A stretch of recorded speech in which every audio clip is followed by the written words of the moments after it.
My name is Mahek, and I grew up in Hong Kong. I was born here. I spent most of my life here. I was a very shy kid, right? Someone you wouldn't expect to get into trouble or to do anything really naughty. My name is Derek Ma, and I'm currently working as a pastor at the Vine Church. I was born in the States, and so for most of my life, I grew up in both coasts, but most of my life was in New Jersey. My dad moved back to Hong Kong because of his job in about 1990, and so I came to Hong Kong.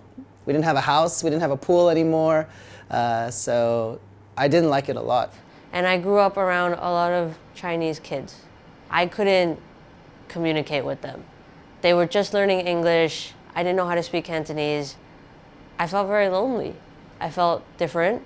I felt like an outsider. I just was a very good boy. I got okay grades, and as long as I got good grades, my parents didn't really care what I did and where I was.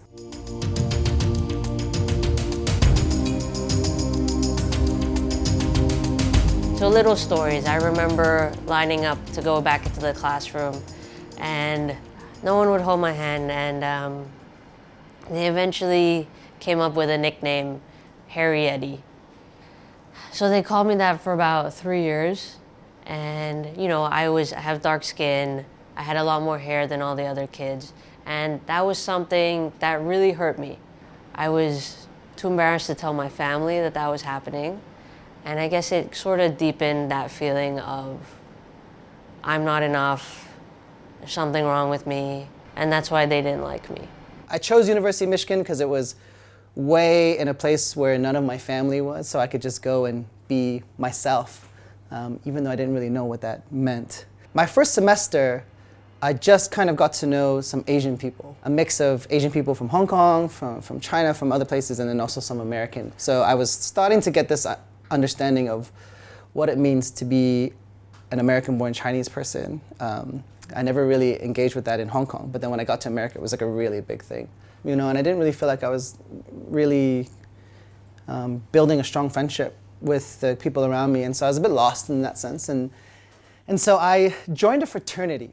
Oh, that was actually really, really cool that I did that. And then I became part of this fraternity, and if you've ever seen it, you have like special colors that you can wear and like branded clothes that you can wear. So I was like, cool, I can, you know, and there's a saying that people want to find their tribe. And I found a group of people that I identified with. I remember the day that primary school finished, and I remember thinking to myself, I'm not gonna let that happen again. I'm moving to a new school, I have a fresh start, and I'm not gonna let anyone bully me. So how am I gonna achieve that? My strategy at the time was, I'm gonna be one of the cool kids, and I'm gonna make friends, and then no one will be able to make fun of me.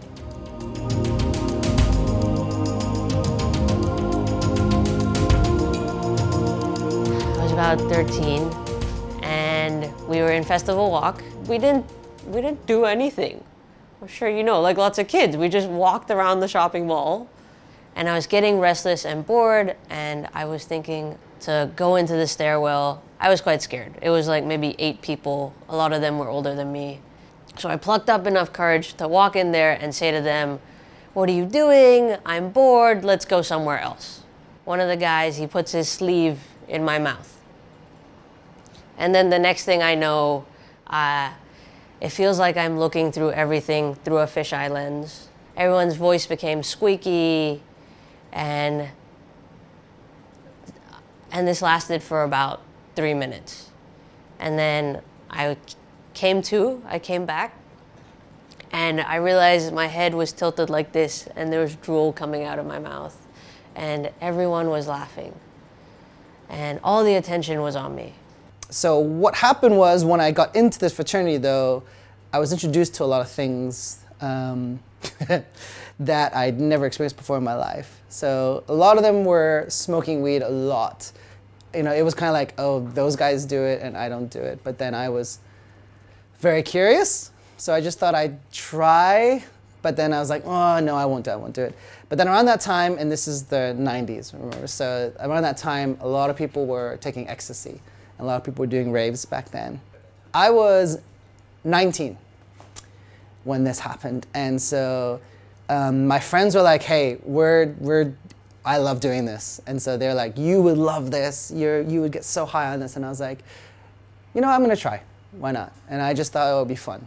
And I found out later what it was it's a spray that they got from Watson's. They discovered that if you put it on your sleeve and you inhale it, it gives you a 3-minute high.